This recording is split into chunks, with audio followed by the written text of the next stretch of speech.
Shalom, salam sejahtera bagi Bapak Ibu, saudara-saudara, anak-anak yang dikasihi oleh Tuhan Yesus Kristus.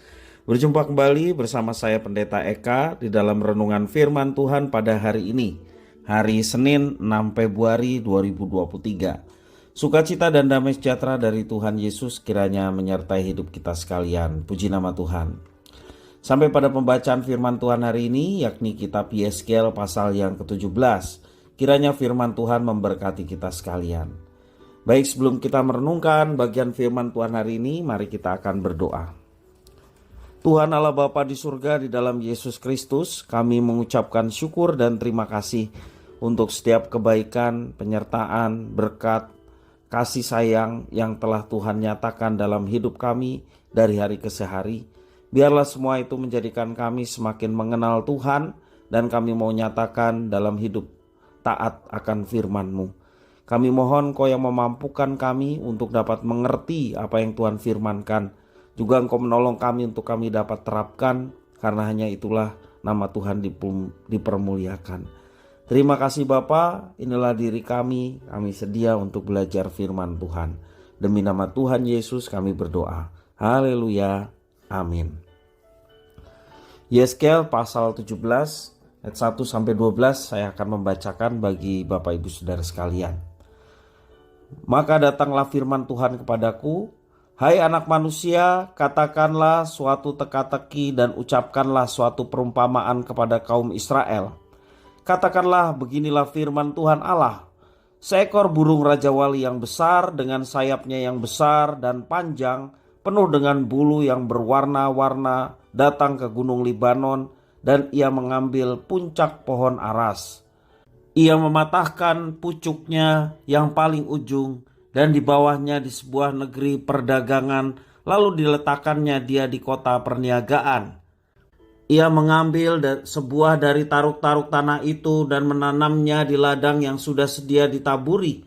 Ia menempatkan dekat air yang berlimpah-limpah seperti pohon gandarusa, sehingga ia tumbuh dan menjadi pohon anggur yang rimbun, yang tumbuhnya rendah dan cabang-cabangnya melengkung menuju burung itu, dan akar-akarnya tetap di bawahnya. Demikianlah ia menjadi pohon anggur dan mengeluarkan tunas-tunas dan memancarkan taruk-taruk.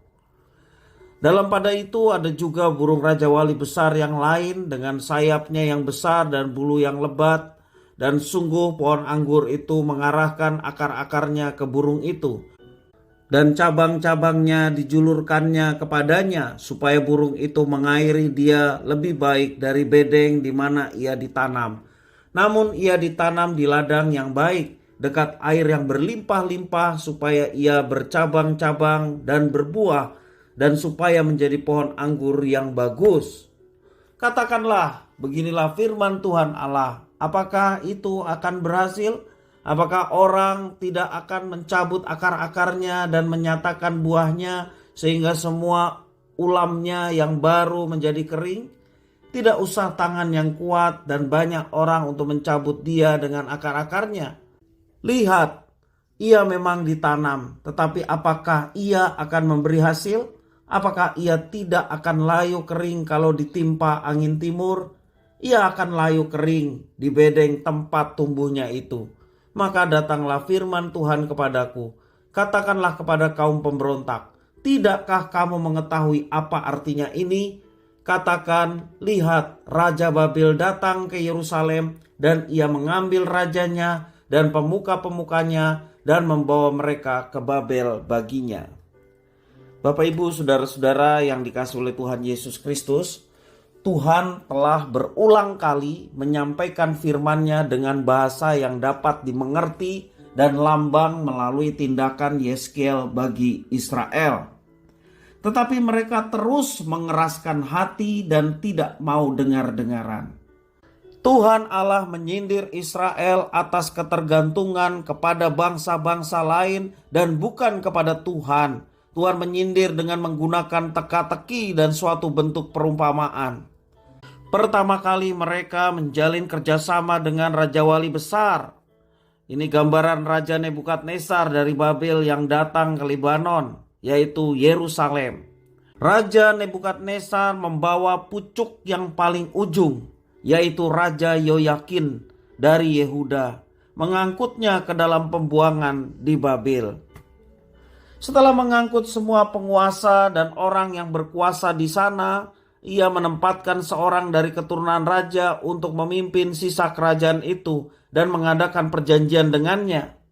Bukannya taat, tetapi Raja Zedekia dari Yehuda kemudian memberontak kepada Nebukadnezar dan berpaling ke Mesir untuk meminta bantuan militer, yaitu kuda dan tentara yang besar.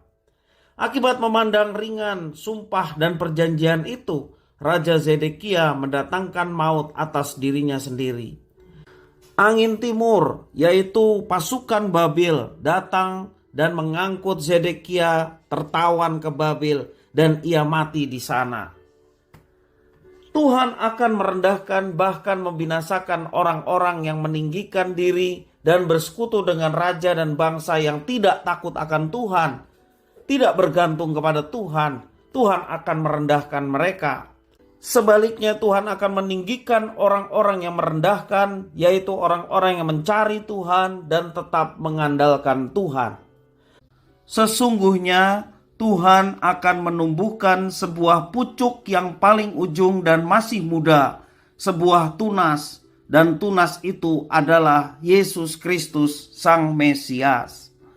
Kerajaannya akan ditetapkan dari seluruh bumi, kerajaan Allah.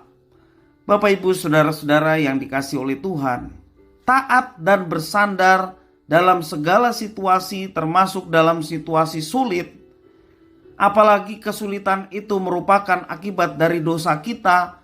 Ketika kita bertobat dan kembali bersandar kepada Tuhan, maka Tuhan yang akan mengampuni dan menolong kita.